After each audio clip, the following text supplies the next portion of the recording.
대한민국 삶의 질적인 향상을 위해 탄생한 프로젝트 이시영 박사의 100세 시대 브레인파워를 키워라.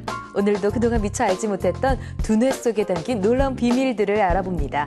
자, 두뇌과학 전문가 이시영 박사님 자리하셨습니다. 박사님 안녕하세요. 안녕하세요.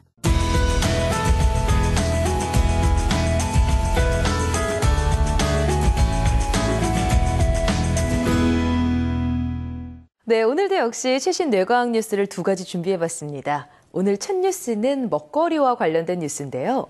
존스 홉킨스 대학의 폴 탈랄레이 박사 연구팀에 따르면요. 우리가 항상 자주 먹는 이 브로콜리 싹이 자폐증에게 효과가 있다는 연구 결과입니다.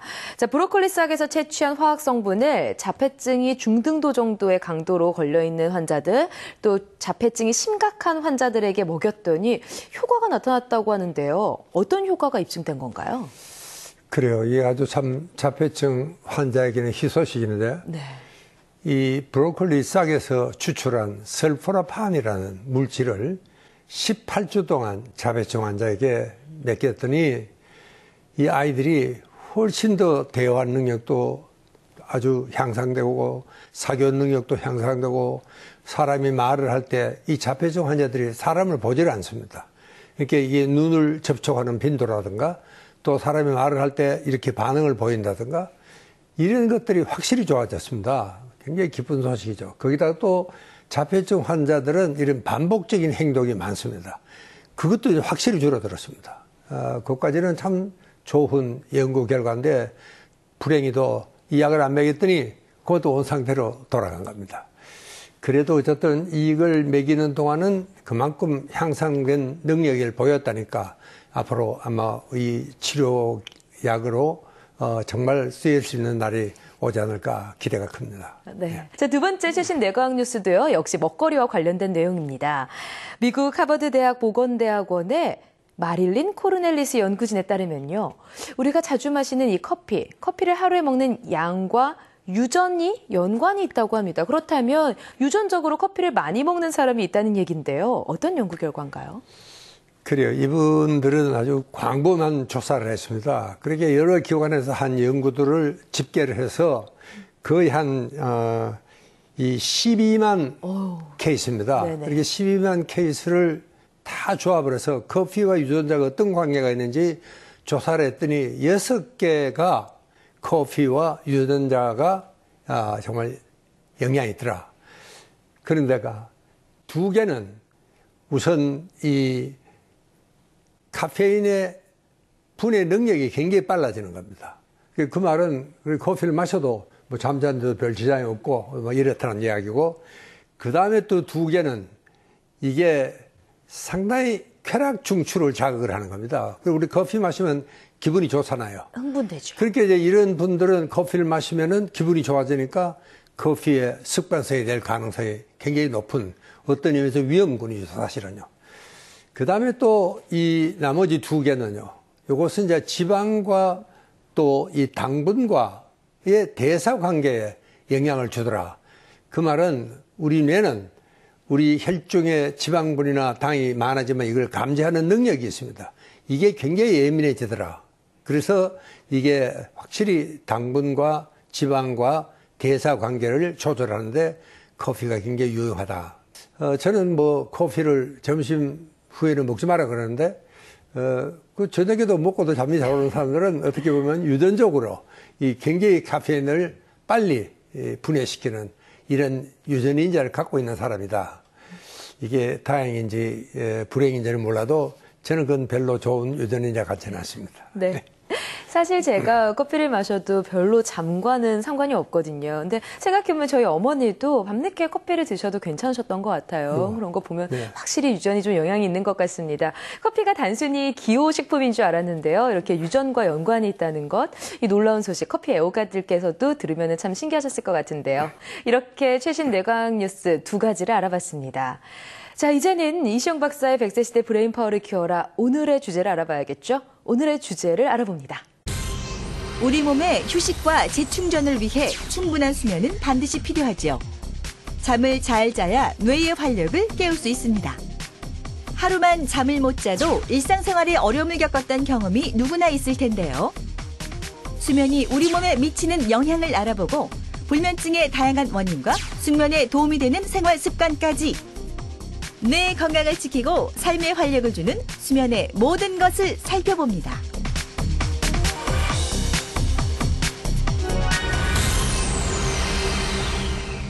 숙면이 뇌를 깨운다.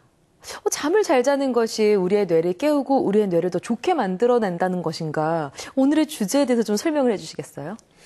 그렇습니다. 숙면을 해야지 내가 활동을 잘한다, 뭐 이런 뜻입니다. 네. 그러니까 우리가 정말 잠을 잘 자고 난 다음 날은 기분이 좋잖아요. 정신이 맑아지고 정말 뭐 일에 대한 능력이 올라가고 실제로 확실히 일의 효율이 올라가죠.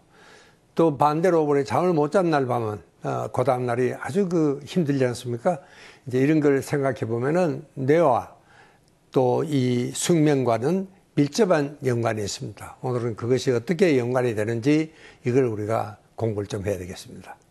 항상 박사님께서 잠 잘 자는 것이 보약이다라는 말씀을 많이 하셨는데요. 오늘 그 수면과 뇌관의 비밀에 대해서 좀 파헤쳐 보도록 하겠습니다. 네. 오늘 그 비밀을 함께 풀어주실 전문가분은 누구신가요? 오늘은 이은하 박사를 모셨습니다. 네, 안녕하세요. 반갑습니다. 네, 안녕하세요.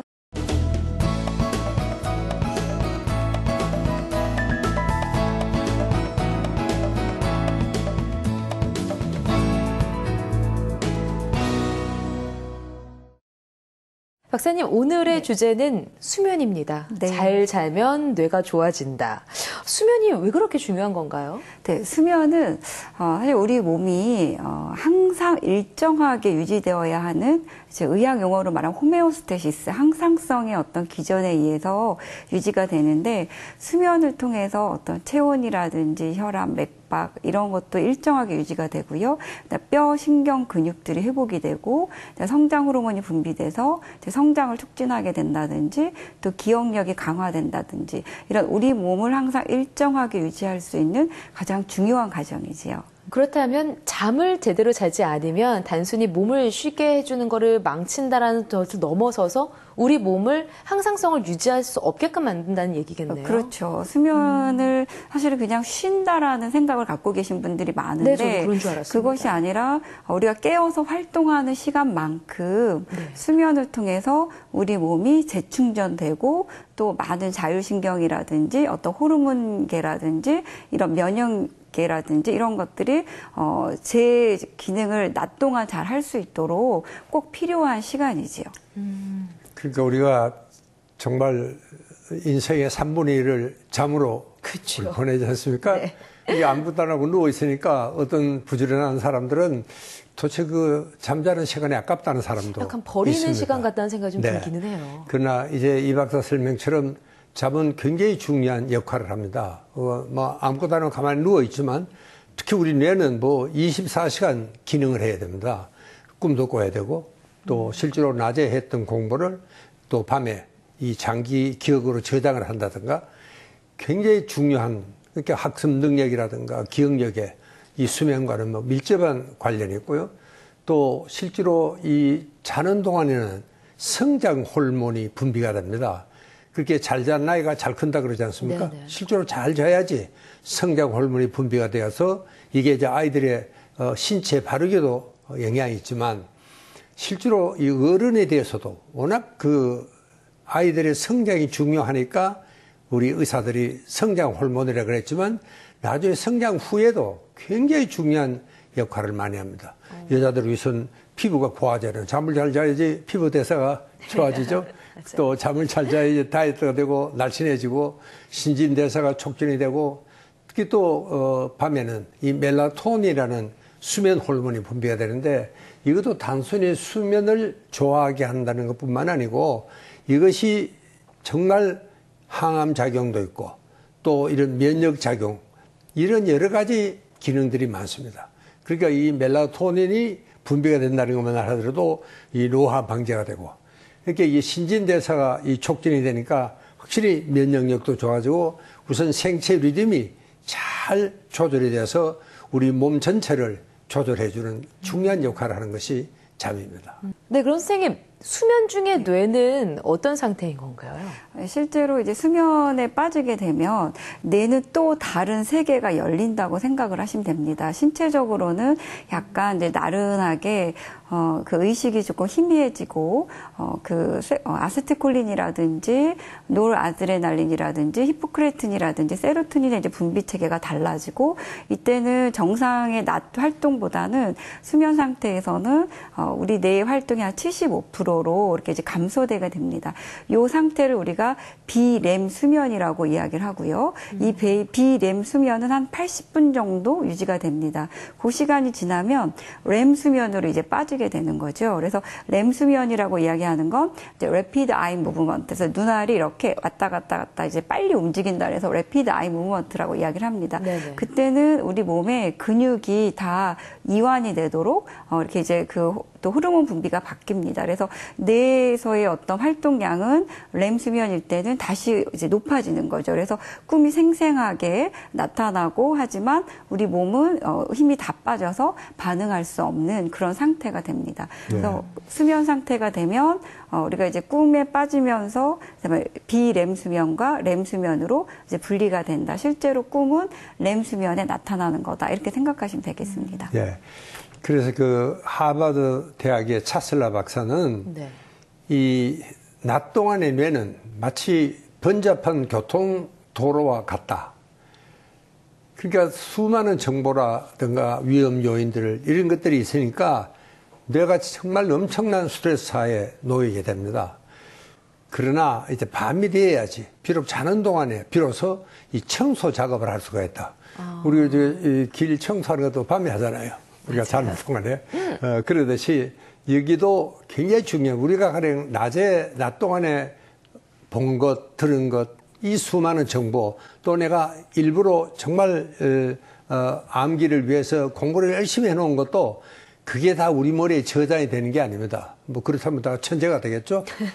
그러니까 실제로 많은 불필요한 것들은 버려야 됩니다. 또 그리고 필요한 것은 또 장기 기억에 곱게 저장을 해놔야 되고요. 또 그리고 실제로 우리가 자는 동안에 미처 낮 동안에 해결이 안 됐던 것이 밤에는 이게 해결이 될 수도 있습니다. 그러니까 우리도 가령 내일 강의가 있다. 이 가령 내일 TV 방송을 한다 그럴 때는 미리 그 전날 내가 무슨 이야기를 할 것인지 좀 생각하고 자면은 이튿날 훨씬 더 효과적으로 우리가 할 수가 있죠. 그러니까 정말 이 잠이야말로 청소 작업을 하고 필요한 것만 곱게 편집을 해서 이튿날 활동에 굉장히 도움을 줄 수 있는 것이 잠의 기능입니다. 자, 어떤 날은요, 잘 자기도 하고요. 또 어떤 날은 불면증에 시달리기도 합니다. 우리가 살아가면서 흔히 일어나는 일들인데, 자, 잘 잔 날, 또 불면증이 있는 날, 우리의 몸은 그 다음날 어떻게 반응하는지 영상을 좀 준비를 해봤거든요. 영상 함께 보시고요. 계속해서 잠에 대한 이야기 이어갑니다. 사람은 일생의 약 3분의 1을 잠으로 보냅니다. 매일 밤 어떻게 자느냐에 따라 삶이 달라질 수도 있는 셈이죠. 잠은 쌓인 피로를 풀고 휴식하는 시간이면서 깨어있을 때만 다른 여러 가지 정신활동이 활발하게 일어나는데요.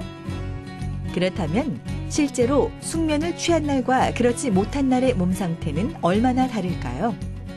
푹 자고 일어나면 또 아침에 공기 냄새 맡는 거라든지 밥맛 이런 게 좋은데 잠을 잘 못 자면 아침에 뭐 정신도 없고 밥을 먹어도 뭐 먹는 것 같지 않은. 잠을 잘 자게 되면 그날 아침이 굉장히 상쾌하고 기분도 좋아서 그 다음날 해야 될 업무를 좀 더 수월하게 할 수 있는데, 반대로 잠을 잘 자지 못하게 되면 그날 피로도가 굉장히 높아서 제대로 일을 처리하는 데 조금 방해가 있을 수 있는 것 같아요. 잠을 좀 잘 못 잤을 때는 일어날 때 목이라든가 어깨 이런 데가 좀 뻐근하고.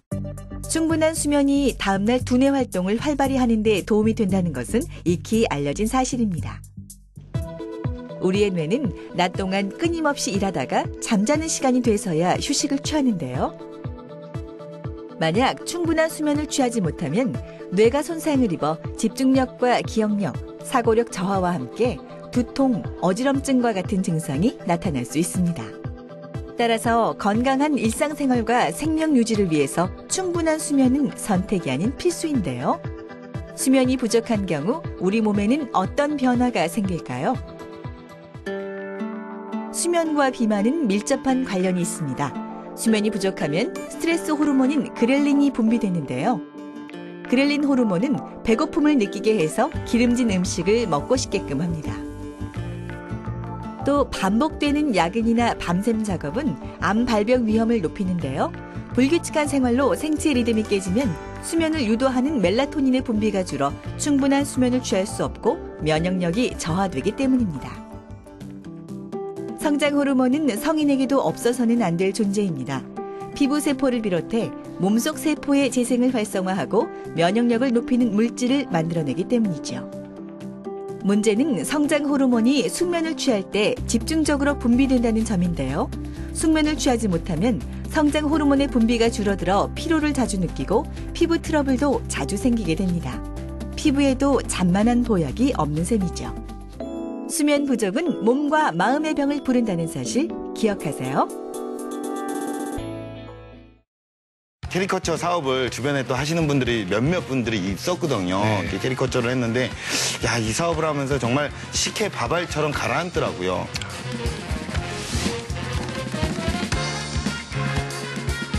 네, 요즘 같은 이런 삭막한 디지털 시대에 저는 그림을 보니까 아날로그적인 그림을 보니까 굉장히 마음도 풋풋해지네요.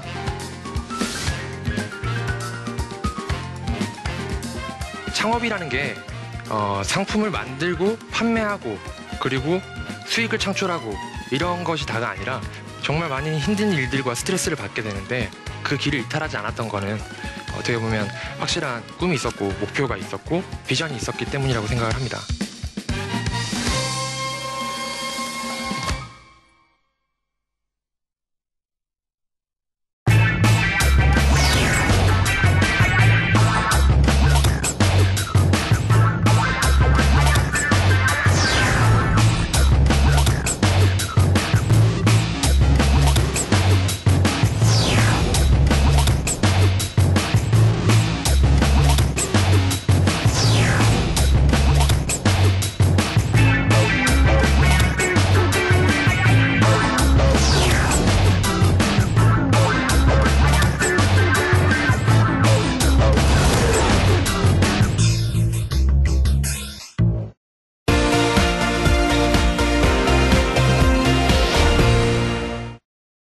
자, 숙면은 과연 어떤 상태고 불면은 어떤 상태인지 관련된 영상을 쭉 봤는데요. 잠의 이야기에서 빼놓을 수 없는 것이 아까도 잠시 나오긴 했지만 바로 멜라토닌 이야기입니다. 네. 멜라토닌은 그럼 잠잘 때만 분비되는 물질인 건가요? 그렇습니다. 실제로 이 밤낮을 구별하는 게 멜라토닌이다 이렇게 생각하시면 아주 쉽고요. 네. 그러니까 이게 이제 이 잠이 올 때 좀 어두워지면 이젠 세로토닌이 서서히 떨어지면서 멜라토닌이 증가하기 시작을 합니다. 이 멜라토닌은 이 송가체라는 데서 만들어지는데 네. 이게 세로토닌을 원료로 해서 만듭니다. 그러니까 세로토닌이 부족하면은 잠도 잘 오질 않습니다. 예. 그러니까 우리가 산에 가면은 잠자리가 좀 불편해도 잠이 잘 오는 이유는 산은 세로토닌의 보고입니다. 그러니까 정말 산소리, 새소리, 물소리, 절로 마음이 편안해지고 좀 세로토닌이 분비가 되는 거거든요. 이게 힐링이라는 게 바로 그런 겁니다. 그리고 힐링이 안 된 사람은 잠도 잘 못 잡니다. 그리고 힐링이라는 것은 세로토닌 분비가 잘 되고 또 세로토닌 분비가 돼야지 그것을 원료로 해서 그 중요한 멜라토닌이라는 호르몬을 만들어내는 겁니다. 요즘 그 한강변에라든가 이렇게 보면은 저녁 먹고 난 후에 운동장을 돈다든가 운동하는 사람들 많잖아요. 근데 이제 가벼운 운동을 하면은 세로토닌 분비가 잘 됩니다. 그래야지 그날 밤에 잠이 잘 오는 겁니다. 물론 자기 전에 너무 과격한 운동을 하면 안 되지만 그러나 이 멜라토닌을 만들기 위해서는 세로토닌을 만드는 활동을 해야 되는데 그렇다고 그래서 멜라토닌은 정말 측정을 하기도 어려울 정도로 극미소량입니다. 그렇기 때문에 참 아주 작지만 우리 뇌에는 특히 수면에는 절대적으로 필요한 게 또 멜라토닌입니다. 예. 자, 그러면 기억력에 대해서도 좀 여쭤볼게요. 잠을 잘 자면 기억력이 높아진다라고도 얘기를 하셨고 저희도 최신 뇌과학 뉴스에서 그런 연구 결과를 많이 얘기한 적이 있어요. 네. 그 상관관계를 좀 자세하게 설명을 해주시겠어요? 네. 사실 우리가 이제 예전에는 그 사당 오락이라는 얘기를 많이 못 자게 했었습니다. 했죠. 네, 공부해야 그래서 된다고. 4시간 자면 대학을 붙고 5시간을 자면 이제 떨어진다. 그래서 막 진짜 막 부모님한테 막 야단 맞고 선생님들한테 잔소리 듣고 막 이랬는데 맞아요.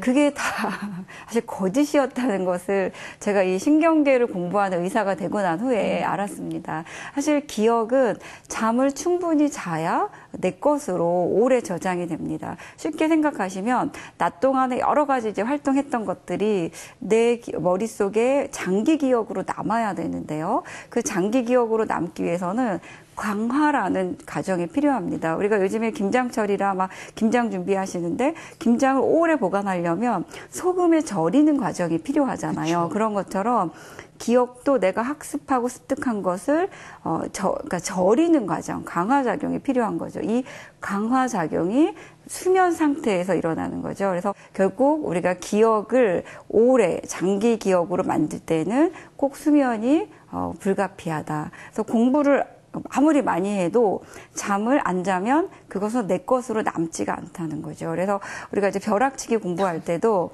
그 얘기 생각났어요, 지금. 그 벼락치기 공부를 하고 내가 그냥 마음으로는 그냥 내가 벼락치기 했으니까 잠 한 잠도 안 자고 공부했으니까 성적이 잘 나오겠지. 하지만 실제로는 집중력도 떨어지고 기억력도 떨어지는 거죠. 오히려 공부를 하고 잠을 더 많이 충분히 잔 게 시험 성적은 더 나온다는 거죠. 그렇습니다. 이게 듀크 대학에서 한 네네. 실험인데 이게 나이가 정말 수면과 뇌의 노화와는 밀접한 관련이 있다. 이게 잠을 적게 재웠더니 이 사람들이 뇌의 어떤 특정 부위가 부어 올랐다 그래요. 근데 그 부위가 바로 인지 능력을 담당하는 부위라고 합니다. 그러니까 거기가 부어 올랐다는 것은 인지 능력이 떨어진다. 그게 기억력이라든가 이런 학습 능력이 확실히 저하가 된다 하는 그런 뜻이기 때문에 이 잠과 인지 능력은 밀접한 관련이 있고 잠을 잘 자야지 공부가 잘 된다 하는 것도 이제 뇌과학적으로 증명이 된 겁니다. 또 그리고 이 알츠하이머 병도 실제로 그렇습니다. 네. 이게 보면은 이제 제일 중요한 게 인지 능력, 기억력이 떨어지는 병 아닙니까? 그렇죠. 그것도 이제 아밀로이드가 축적이 되면은 이 알츠하이머 병이 오는 거거든요. 그런데 우리가 잠을 잘 자야지 이 잠자는 동안에 청소 작업을 한다 그랬잖아요. 네네. 그러니까 아밀로이드도 유해 물질이니까 이걸 청소 작업을 함으로써 오히려 아밀로이드 축적을 예방을 할 수가 있다. 그러니까 잠을 잘 자는 것도 알츠하이머 병을 예방하고 심지어 치유하는 데도 굉장히 도움이 된다 하는 것이 학계 이론입니다. 사실 이 수면이 뇌 건강에 있어서 좋다라는 것까지는 이해를 하겠습니다. 네. 하지만 내 맘대로 잘 자고 싶다고 잘 자지는 것도 아니고요. 그렇죠. 네. 그러니까 자기 싫다고 안 자는 게 아니거든요. 네. 이 수면의 질을 높이기 위한 방법도 궁금하고요. 이 수면의 질을 높인다는 질을 높인다? 좀 말은 항상 많이 들었지만 이 내용이 어떤 건지 이해가 잘 안 되거든요. 네, 잠자기 전에 내가 충분히 잘 수 있도록 아까 빛이 많으면 멜라토닌 분비가 안 된다고 이야기를 했는데 어떤 분들은 TV나 뭐 빛을 이렇게 불을 켜놓고 잠을 자려는 분들도 있고 하니까 어떤 잠자는 환경을 조금 어둡게 만든다든지 체온도 적당하게 유지를 한다든지 그다음에 이제 수면을 잘 하기 위해서 뭐 카페인 섭취라든지 이런 거는 저녁엔 하지 말고 낮에는 이제 충분하게 운동을 한다든지 뭐 이런 그 수면의 질을 높이기 위한 이제 적극적인 노력이 필요한 거죠. 잠이 도대체 얼마나 중요한 건지 꼭 자야 하는 건지 이젠 좀 아셨으리라고 생각이 듭니다. 현대인들에게 가장 많은 것이 불면증입니다. 도대체 왜 잠을 못 자고 이렇게 뜬 눈으로 밤을 지새우는지 그 원인을 알아야 두 분 전문가께서 불면증을 좀 치료하는 방법을 알려주시겠죠. 우선 영상으로 좀 준비해봤습니다. 왜 잠을 못 자고 있는 건지 불면증의 이유를 알아봅니다. 주위를 둘러보면 불면증에 시달리는 사람들이 생각보다 많죠. 잠들기 어렵고 자주 깨는 등 수면 장애를 호소하는 사람들이 늘고 있는데요. 불면증은 누워도 쉽게 잠들지 못하거나 30분 이상 뒤척인다든지 자다가 깨어나는 등 편안한 숙면을 취하지 못하는 상태를 말합니다. 그렇다면 현대인들의 밤은 편안할까요? 불면의 밤을 보내는 이유가 무엇인지 알아봤습니다. 보통 이제 누워 있다가 스마트폰 들여다보고 SNS나 이런 거 확인하고 뭐 그러면서 이제 시간 때우다가 졸릴 때까지. 대부분 TV 보거나 스마트폰 하느라고 좀 늦게 자는 편이고요. 또 막상 스마트폰 끄고 누우면은 좀 생각이 많아지더라고요. 그래서 좀 늦게 자는 편이에요. 밤샘 작업을 하고 나면 이제 그 잠자는 패턴이 틀어지니까 그럴 때 잘 못 자는 것 같아요. 밤이 안녕하지 못한 사람이 늘고 있음을 알 수 있는데요. 불면증이 지속되면 업무나 학습 능력 저하는 물론 우울증, 불안장애, 공황장애 등의 질환으로 이어질 수 있어 무엇보다 조기 치료가 중요합니다. 그렇다면 불면증의 원인은 대체 무엇일까요? 주로 스트레스, 우울증 등의 정신질환, 코골이와 같은 신체적 문제처럼 다양한데요. 하지만 최근 5년 사이에 수면장애를 겪는 주요 원인으로 스마트폰이 손꼽히고 있습니다. 잠들기 전 TV를 보거나 컴퓨터, 스마트폰을 사용하는 사람들이 크게 늘면서 수면장애를 겪는 사례 역시 증가한 것인데요. 잠자리에서 전자기기를 사용하는 습관은 수면을 방해할 뿐만 아니라 몸과 뇌 건강 모두에 악영향을 줄 수 있습니다. 전자기기 화면에서 나오는 빛이 멜라토닌 분비를 억제하고 몸을 긴장시켜 잠들기 어렵게 하는 것이죠. 다양한 이유로 불면의 밤을 보내는 현대인들. 이들을 위해 불면증을 없애는 방법을 스튜디오에서 알아봅니다. 수면장애가 있으신 분들은 결국에는 좀 불규칙한 생활 리듬 때문이 아닌가 싶어요. 영상을 보면서도 느꼈지만요. 자, 그럼 불면증 대체 왜 생기는 겁니까? 잠을 잘 수 없는 많은 어떤 습관들을 갖고 계신 분들도 있고요. 네. 그다음에 그냥 잠이 안 드는 게 아니라 수면과 연관되는 여러 가지 다른 질환들. 예를 들면 밤에 자려고 누우면 이제 다리가 계속 불편하고 시리고 뭐 이렇게 다리를 이렇게 털어야 잠을 자는 그런 분들이 있으시거든요. 이제 그런 것의 대표적인 병이 하지불안 증후군입니다. 그래서 움직일 땐 괜찮은데 자려고 누우면 다리가 조금 뭔가 불편하고 벌레 기어가는 느낌이 드니까 당연히 잠을 잘 수가 없죠. 네. 이제 그런 수면 장애 원인이 그런 하지불안 증후군도 있고 주기성 사지 운동 질환 장애가 있어서 잠자려고 하면 다리가 이렇게 움찔움찔 움직인다든지 이런 증상들도 있고 아까 말씀드린 대로 이제 코골이죠. 폐쇄성 수면 무호흡증이 있으면 당연히 잠자다가 이제 자주 깹니다. 이게 수면의 질하고도 관계가 있는데요. 그래서 내가 잠을 못 잔다라고 생각을 하실 때는 나는 그냥 불면증이 있어 이렇게 생각하지 마시고 도대체 내가 잠을 자는 동안 어떤 일이 벌어지는지를 뭐 가족들에게 물어봐도 되고 그다음에 내가 불편한 것들을 전문 의사 선생님하고 이제 상담할 필요가 있지요. 그래서 실제로 하지불안 증후군이라든지 주기성 사지 운동 장애는 이제 몇 가지 약만 처방해도 수면제 아니더라도요 금방 좋아지거든요. 그러면 잠을 잘 자게 이제 되는 경우가 있습니다. 그래서 이제 불면증의 원인은 굉장히 다양하다. 그래서 그 수면의 습관과 그다음에 수면을 못 이루게 하는 그런 어떤 원인들을 정확하게 분석해 볼 필요가 있다. 네. 그러니까 이 불면증을 잠을 어쩌다가 하루 이틀 못 자는 수도 흔히 있잖아요. 그건 흔히 뭐 있죠. 그거는 이제 그런 것 같다고 생각하면 되는데 올진하게 또 잠이 안 오면 어떡하지? 우리 그걸 애기 불안이라 그럽니다. 그렇게 그런 사람들은 이게 잠이 안 오면 어떡하지? 하는 그 불안 때문에 잠이 안 오는 겁니다. 그러니까 보통 우리가 누워서 잠들기까지는 대개 15분에서 20분이 걸립니다. 근데 이 불면증 환자들은 특징이 그 시간이 마치 몇 시간이나 된 것처럼 생각하는 겁니다. 그러고 이제 벌떡 일어나가지고 수면제를 털어먹게 되죠. 그러나 이제 그게 결정적인 실수입니다. 그러니까 대개 잠이 누워서 한 20분은 있어야지 잠이 온다. 우선 그 생각부터 할 줄 알아야 되고요. 또 그 시간이 불면증 환자들은 그렇게 깁니다. 마치 몇 시간이 되는 것처럼 생각을 하는데 그게 이제 애기 불안의 전형적인 겁니다. 어찌나 잠이 안 오면 어떡하지? 하는 걱정 때문에 잠이 더 안 오는 이런 경우도 많습니다. 이게 이제 소위 노이로제계가 있는 사람들은 그런 경향이 많은 게 사실입니다.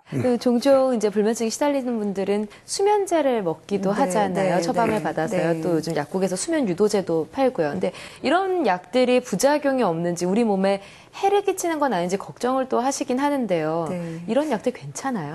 사실 수면제를 계속 장기간 복용하는 거는 이제 좋지 않죠. 그래서 사실 저희가 이제 무슨 약이라고 할 수는 없지만 가장 많이 미국에서도 처방하고 우리나라에서도 처방받는 그런 이제 수면제 중엔 장기간 복용했을 때 이제 기억이 없어지게 하는 이제 그런 이제 부작용이 네. 있습니다. 그래서 사실 수면제를 가급적 안 드시는 게 좋고요. 근데 이제 어떻게 보면 2차성 그 수면 불면증, 어떤 다른 질환에 의해서 발생하는 이런 이제 불면증은 치료를 안 하면 또 아까 말씀드린 대로 몸의 항상성이 깨져서 여러 가지 다른 질환이 또 악화되니까 치료를 안 할 수는 없잖아요. 그러니까 거기에 맞게 이제 적절하게 의사 선생님하고 상담해서 이제 소량의 약을 이제 드셔야 되는 거죠. 그래서 잠을 자는 시간을 절대 아까워하지 마시고 그 자는 시간을 꼭 할애를 따로 하셔야 된다. 그래서 요즘에 이제 TV도 문제인 것 같아요, 박사님. 왜냐하면 너무 재미있는 드라마가 늦은 시간에 하니까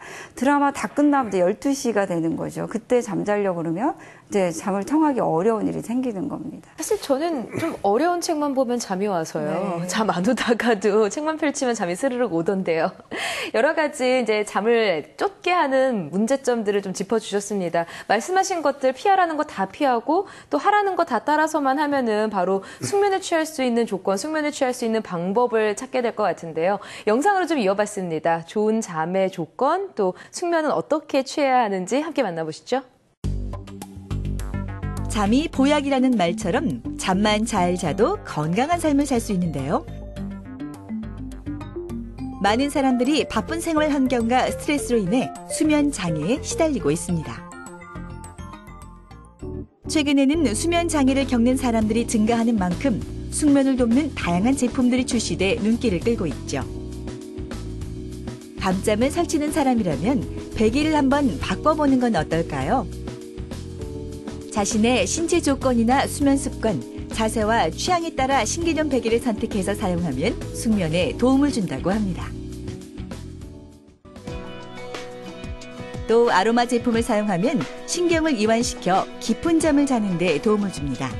잠들기 전 베개나 침구에 뿌리면 심신을 차분하게 만들어 숙면을 하는 데 효과적입니다.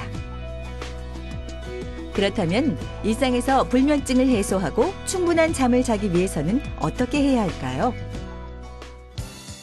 잠을 편안하게 자기 위해서는 잠자리가 중요한데요.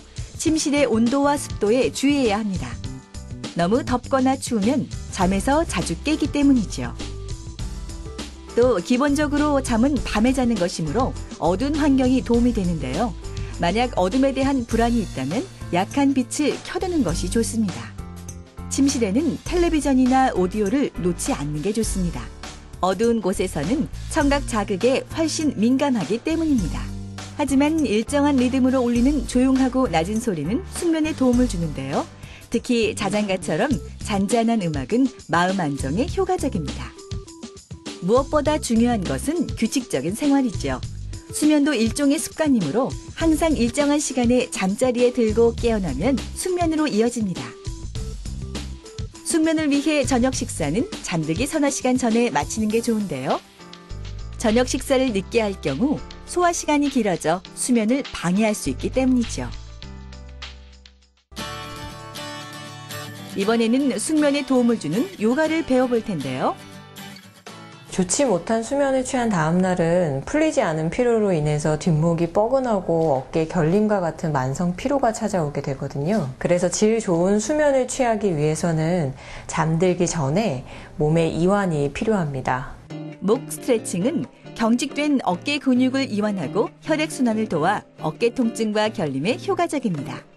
편안한 자세로 앉으셔서요. 양손을 엉덩이 옆에 내려놓으세요. 내쉬면서 고개를 왼쪽으로 기울여줍니다.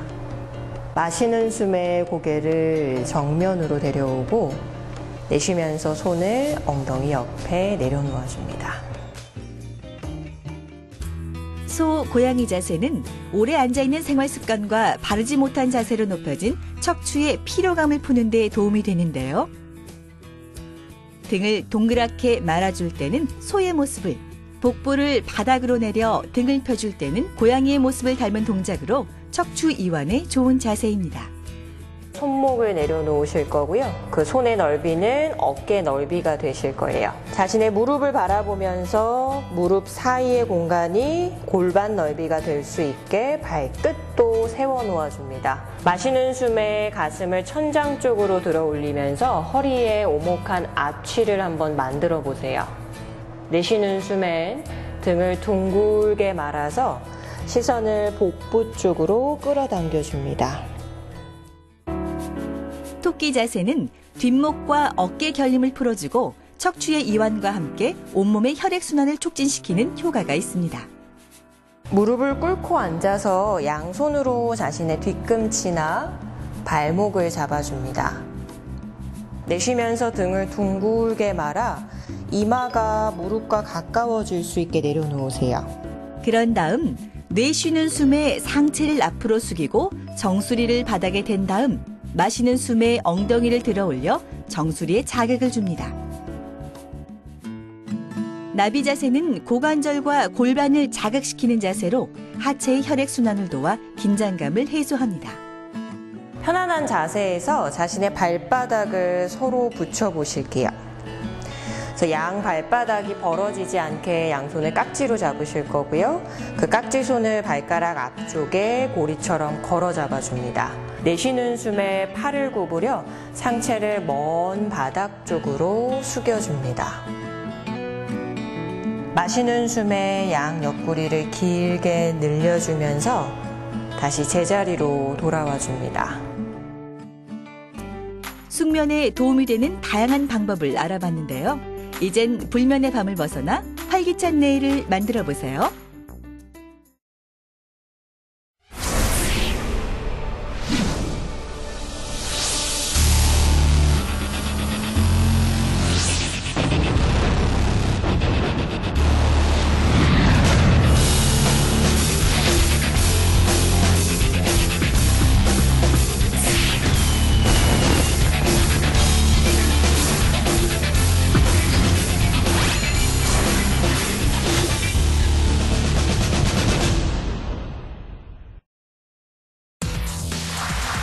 천혜의 자연 5대륙 6개 지역에서 펼쳐지는 극한의 레이스 끝없는 도전 불꽃 튀는 경쟁 함부로 상상하지 마라 승리를 위한 험난한 여정 그 누구도 경험하지 못한 극한 서바이벌 레이스 극한 도전 와일드 레이스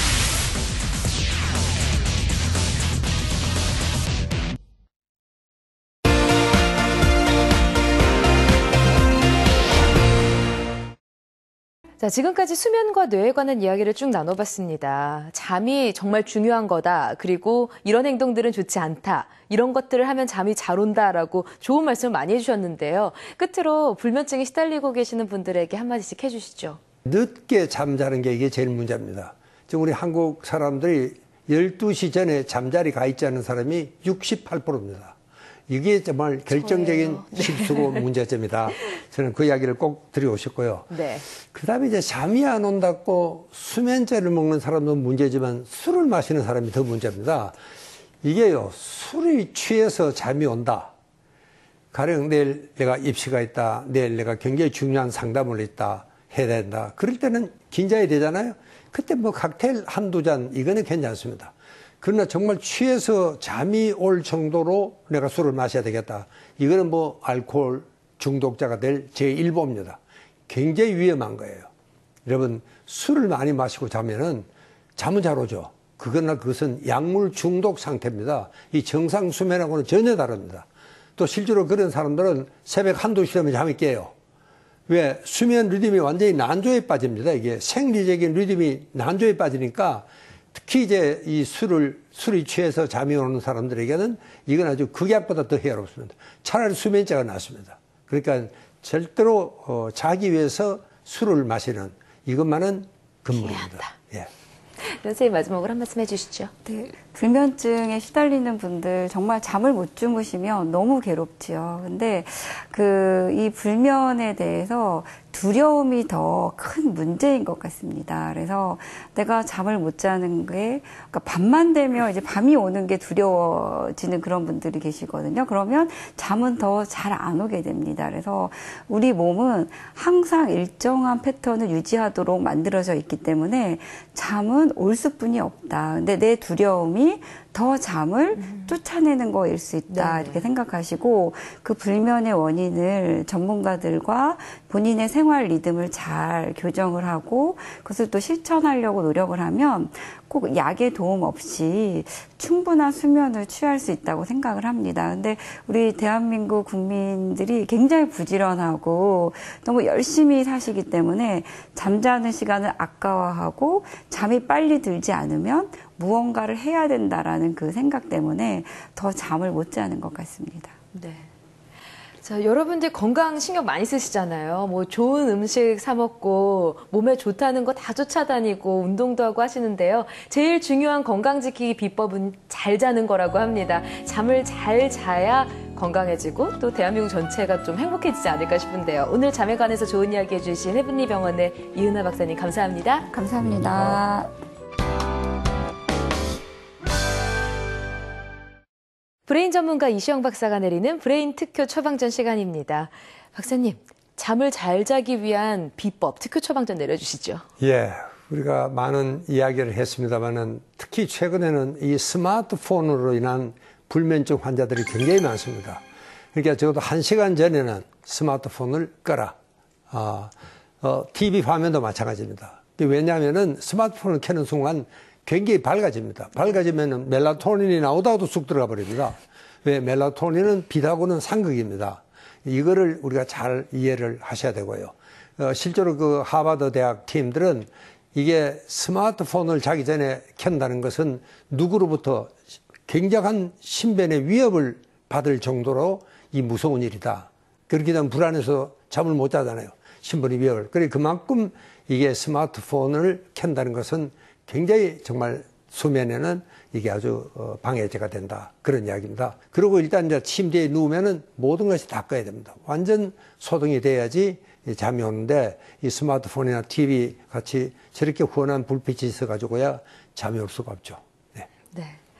스마트폰 기기로 인한 문제점이 점점 많아지는 것 같아요. 스마트폰 하루 종일 이 스마트 기기의 족쇄에 물려서 살고 있는데 잠자는 순간만이라도 좀 해방되어야 되지 않을까 싶습니다.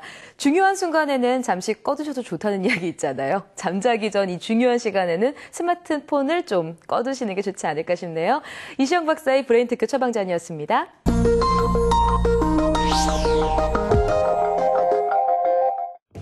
마음을 읽는 두뇌의 이야기, 뇌과학 마음을 읽답니다.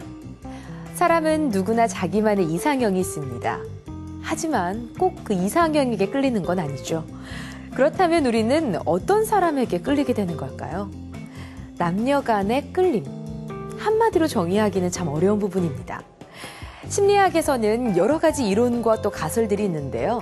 그중 하나가 비슷한 사람들끼리 끌린다는 겁니다. 하지만 실제로는 아주 반대의 사람들이 끌리는 경우도 있죠. 오늘은 단순 노출 효과와 또 후광 효과에 대해서 이야기를 하려고 합니다. 먼저 단순 노출 효과에 대해서 알아볼까요? 단순 노출 효과란 말 그대로 단순히 노출되는 횟수가 잦아짐으로 인해 호감도가 상승하게 된다는 겁니다. 똑같은 사람이라면 한 번 보는 것보다 2번, 3번 보는 것이 호감도를 상승시킬 수 있다는 얘긴데요. 그렇다고 무조건 더 많이 마주치면 좋아하는 감정이 생긴다는 건 아닙니다. 같은 사람일 경우에 자주 보지 않는 것보다 자주 보게 될수록 호감도가 상승할 수 있다는 거죠. 이러한 단순 노출 효과를 설명하는 실험이 있습니다. 위스콘신 대학 밀워키 캠퍼스의 테오도르 미타웨 박사들이 1977년 행한 실험이고 원래는 여학생들로만 진행됐던 실험이지만 이후에도 이 실험은 여러 가지 버전으로 많이 행해졌습니다. 지금 보시는 영상은 여러 쌍의 남녀 커플들을 실험 대상자로 한 실험입니다. 실험 대상자들에게 각자의 얼굴 사진을 여러 장 찍겠다고 합니다. 그리고 한 사람씩 사진 촬영에 임하는데요. 그 이후 각각의 사람들에게 자신의 얼굴 사진 2장을 보여주며 어떤 사진이 더 마음에 드는지 물었습니다. 사실 2장의 사진 중에 한 장은 좌우를 반전시킨 거울상인데요. 사람은 거울을 통해 자신의 얼굴을 보게 되는 경우가 많습니다. 그래서일까요? 실험 대상자 중 60%의 사람이 좌우가 반전된 거울상을 선택했습니다. 거울을 통해서 자주 접한 얼굴을 선택한 사람들. 이건 역시 단순 노출 효과라고 할 수 있겠죠. 선택받지 못한 사진에는 다양한 이유가 있었습니다. 너무 뚱뚱하게 나왔다거나 또 부자연스러워 보인다는 이유가 대부분이었는데요. 같은 사진을 좌우만 바꿔놨을 뿐인데 호감도에 차이가 생길 수 있다는 것이 참 신기하죠. 자, 이번에는 연인의 사진을 평가하도록 한 실험입니다. 과연 어떤 결과가 나올까요? 이번엔 각자가 자신의 연인의 사진을 평가했습니다. 원본 사진과 좌우가 뒤바뀐 거울 사진 중에 어느 사진을 선택할까요? 놀랍게도 실험 대상자 중 90%가 원본 사진을 선택했는데요. 거울이 아닌 실제로 서로의 얼굴을 보는 경우는 좌우 반전이 되지 않은 정위치의 모습을 보기 때문에 익숙한 얼굴인 원본 사진에 큰 호감도를 나타냈습니다. 이렇듯 단순 노출 효과는 우리가 알게 모르게 적용이 되고 있는데요. 자주 보고 마주친 것에 더 호감을 느낀다는 것이죠. 단순 노출 효과는 꼭 연애나 남녀 사이에 국한된 말은 아닙니다. 또 동성이든 물건이든 이러한 경향성을 갖고 있다는 거지 절대적인 것은 아니라고 합니다. 상대의 호감도를 높일 수 있는 단순 노출 효과. 하지만 처음부터 싫어하던 사람들에게는 역효과를 가져올 수 있다고 하는데요. 싫어하는 상대의 단순 노출이 지속될 경우 그 반감이 더욱 커지기만 할 뿐이지 호감을 갖는 데는 전혀 도움이 되지 않는다고 합니다. 그렇다면 후광 효과를 이용해보는 건 어떨까요? 후광 효과는 어떤 사람의 첫 인상을 형성함에 있어 한 가지 단편적인 모습으로 그 사람의 전체를 평가하게 되는 경향성을 이야기합니다. 실험을 통해서 자세히 알아볼까요? 실험 대상자들은 온라인 사이트를 통해 남자가 자신을 소개하는 동영상을 보고 그 남자에 대한 호감도를 평가했는데요. 이때 이 두 그룹이 볼 남자의 동영상은 동일 인물의 것이며 그가 영상 안에서 이야기하는 내용도 완벽히 똑같습니다. 한 가지 다른 점은 목소리 톤인데요. 한 그룹이 보는 동영상에서는 밝은 톤으로 이야기를 하고 다른 그룹의 동영상에서는 침체된 톤으로 이야기합니다. 영상을 본 여자들은 남자의 호감도에 대해 서로 이야기를 나누는데요. 예상한 대로 밝은 톤의 목소리를 들은 여자들은 긍정적인 평가를 하고 침체된 톤을 들은 여자들은 그에 못 미치는 평가를 합니다. Personality, I think he seems like a really honest guy, and he's also quite like a man kind of guy. Like he's quite man. Like he's not like all like showy trying to be like. No. Do you know what I mean? Seems like a wholesome boy though, doesn't he? Yeah. He would be a good boy to bring to your parents. Trustworthy kind of guy, like solid. He was quite self-centered. Like it was about me, me, me. I agree. Yeah. Yeah, I agree. I don't think we'd get on. He'd have a fit with my unhealthy obsession with shoes. He seems to have had kind of like a hard run to be like, thinking like, this is my last chance to actually find someone. 목소리 톤 하나가 남자의 모든 면을 평가하는 기준이 된 셈입니다. 후광 효과란 한 가지의 단편적인 면 때문에 모든 것들에 대한 평가가 긍정적이거나 혹은 부정적으로 되는 것을 말합니다. 단순 노출 효과와 이 후광 효과 두 가지를 놓고 짐작할 수 있는 건 처음 본 사람에 대한 첫인상이란 이처럼 한 가지의 단편적인 모습으로 인해서 근거 없이 긍정적으로 평가될 수도 또 근거 없이 부정적으로 평가될 수 있다는 것. 그리고 정말 싫은 사람이 아니라면 만나볼수록 좋은 면을 발견하고 또 호감도가 상승할지도 모른다는 겁니다. 호감을 사고 싶은 이성이 있다면 이 두 가지 효과를 모두 이용해보는 건 어떨까요? 지금까지 뇌과학 마무리따였습니다.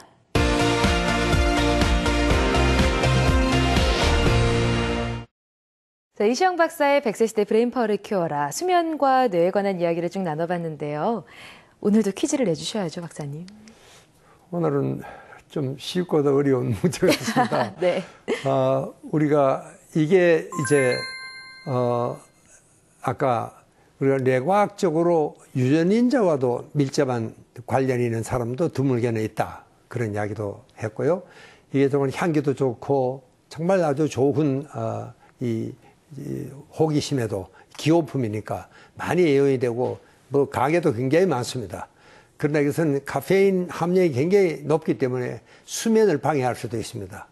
이 물질은 무엇일까요? 이게 문제입니다. 사실 답을 알고 나면은 쉬운 문제긴 한데요. 조금 힌트를 드리자면요. 저도 이 땡땡을 좋아합니다. 원두 땡땡, 땡땡 아이스크림, 땡땡 과자, 뭐 땡땡 믹스도 있고요. 네. 이 땡땡을 맞춰주시면 되는데요. 보기 드리도록 하겠습니다. 자, 1번 초콜릿, 2번 녹차, 3번 커피입니다. 생각해보니까 땡땡에다 집어넣으면 다 말이 되는 것 같기도 하고요. 알쏭달쏭해집니다. 자, 정답 아시는 분들은요. 지금 바로 YTN 사이언스 홈페이지 들어오셔서요. 이시영 박사의 브레인 파워를 키워라 찾아오시면 시청자 퀴즈 응모란이 있습니다. 이곳에 정답 남겨주시면요. 저희가 정답자 중에서 추첨을 통해 브레인 잡지를 보내드리도록 하겠습니다. 자, 박사님. 잠에 관한 내용을 쭉 짚어봤는데요. 다음 주에는 또 어떤 뇌 속의 비밀들을 알아보나요? 예, 다음 주는 참 이 고맙고 반가운 일인데 최근에는 이 아빠들이 아이들하고 어디 잘 나가요. 네, 잘 놀고 그런 또 붐이 좀 일었죠. 엄마는 그냥 덜렁덜렁 걸어가고 아빠가 아이를 안고 가고 나는 그게 참 고마운 일이라고 생각하는데 이 엄마와 놀 때 하고 아빠와 놀 때 하고는 아이들은 뇌 기능이 구조가 달라집니다. 이거를 우리가 이해를 잘 하셔야 되고 그래서 아이들에게는 반드시 아빠가 필요하다. 균형된 이것은 뇌 발달에 뿐만 아니고 신체적인 발달에도 문제가 있고 그리고 대인 관계를 한다든가 아이들의 모험심이라든가 이 모든 면에서 아빠와 함께 한다는 것은 뇌과학적으로도 굉장히 중요한 시간입니다. 그래서 다음 시간에는 아빠와 아이가 함께 할 때 뇌과학에 대한 이야기를 하려고 합니다. 네. 사실 요즘에 다양한 프로그램을 통해서 아빠들이 아이를 돌보고 아빠들과 아이가 함께 시간을 보내는 이 장면들이 많이 방송이 되고 있는데요. 자, 브레인 파워를 키워라에서도 아빠들의 육아 그리고 얼마만큼 아이들의 뇌가 좋아지는지 그 비밀을 밝혀보도록 하겠습니다. 자, 지금까지 이시영 박사의 100세 시대 브레인 파워를 키워라였고요. 시청해주신 여러분 고맙습니다. 감사합니다.